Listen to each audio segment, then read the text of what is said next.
Hi, I'm Jeff Sweet. Two of my favorite objects in all of Shakespeare are in Henry VI, Part 3, Scene 4.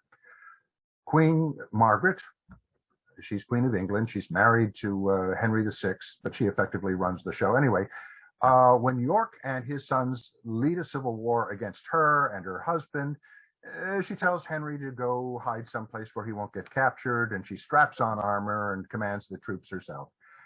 There's a battle, and York is captured. He's brought before Margaret. She says something about his 4 boys not being around to protect him. Oh, and speaking of the boys, her side captured his 12-year-old son Rutland this morning and killed him. She offers him a cloth to dry his tears. The cloth has splotches of red on it. That's Rutland's blood. She dipped it into his wound as he died. When York refuses to respond, she says, oh, do you need a crown to find your tongue? So she fashions a crown for him out of paper and puts it onto his head.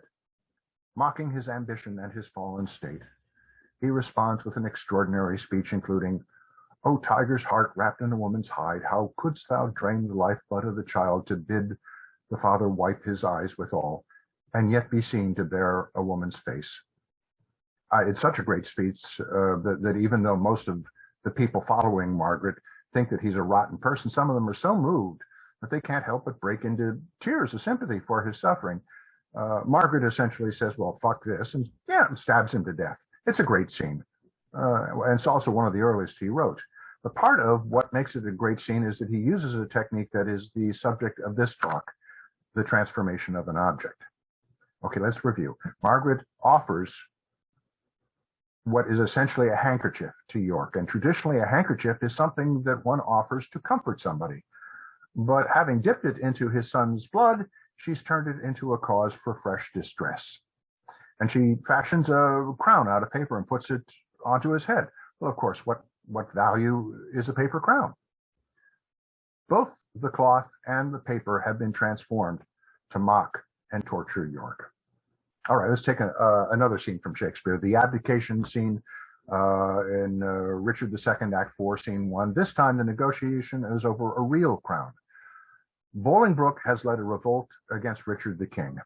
In a public ceremony, Bolingbroke is forcing Richard to give up the crown, to physically hand it over in front of witnesses in order to confer legitimacy to the transfer.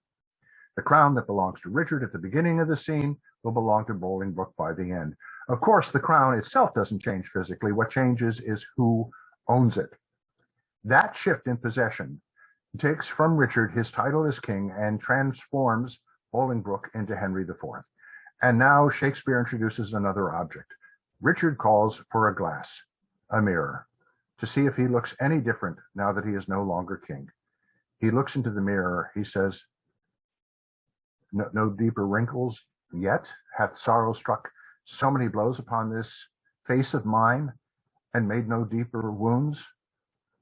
O flattering glass, like to my followers in prosperity, thou dost beguile me. And then he smashes the mirror into 100 pieces. Okay. Richard, looking at the mirror, basically says, I took off the crown, which is this huge transformation in me, yet the mirror is not reflecting the change. So he breaks the mirror to punish it for lying to him. Centuries later, in 1985, Larry Kramer does something similar in his play, The Normal Heart. There's a point where Ned comes into the apartment with some groceries he's bought for his sometimes lover, Felix. Felix has AIDS, and Ned is trying to get Felix to eat decently so that he will have a better chance against the disease. Felix, in his depression, is eating mostly junk when he's eating at all. He refuses to eat what Ned has brought him, and Ned says, you can't eat the food? Don't eat the food. You can't get up off the floor? Fine, stay there. I don't care. Oh, fish. Fish is good for you. Don't want any of that, do we? We don't want any of that, do we? And item by item, he throws the food onto the floor, roaring his commentary. No green salad, no broccoli. No, we don't want to hear that. No, sir. No bread with 7 grains. Who would ever want any milk? You might get some calcium into your bones. And he slams the carton of milk on the floor. I remember being in the audience, seeing The Normal Heart for the first time, and the tremendous impact of the carton of milk exploding and the contents flying every which way. It was, of course, a physical expression of Ned's rage and frustration and grief. There's more negotiation over food in The Odd Couple by Neil Simon, which coincidentally features another character named Felix. At the beginning of the third act, it was originally in 3 acts. Here's the setup. A few nights ago, Felix screwed up the sure thing double date with the Pigeon Sisters, and Oscar is still furious. So for the past few days, Oscar has refused to talk to Felix.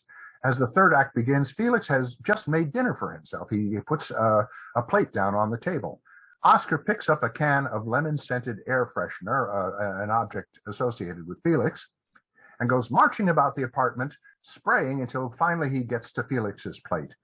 He sprays some air freshener onto Felix's pasta, and he says something like, "There, I hope you like that on your spaghetti." And Felix replies, "That's not spaghetti, that's linguine." Oscar now picks up the plate, kicks open the door to the kitchen, and hurls the plate at an unseen wall where it smashes with a crash. And he says, "Well, now it's garbage." Felix looks at the pasta on the wall and says he's not cleaning it up. It's just going to harden there and get all yucky and cockroaches will come out. And Oscar says, "I kind of like it." And Felix says, I'm going to clean that up. And Oscar says something like, "You touch one strand of whatever the hell that is, and I'll break your neck." Neither of them explicitly expresses their emotional state. Neither one of them says, "I'm pissed at you." It is through the negotiation over the objects that we can figure out an awful lot about what is going on between these two guys. Notice again that the objects are transformed. Oscar takes the air freshener, an object associated with Felix, and he takes the air freshener and he turns it into a weapon against Felix, into a topping for pasta. Not an edible one, but he also turns Felix's dinner from pasta into garbage. So to summarize, when you either transform or destroy an object on stage, if you've chosen the right object, you can make vivid the change in the dynamic of the characters on the stage. This doesn't have to be overthought or forced. Just look at the environment your characters are in and see what is at hand that the characters can put into play and have fun.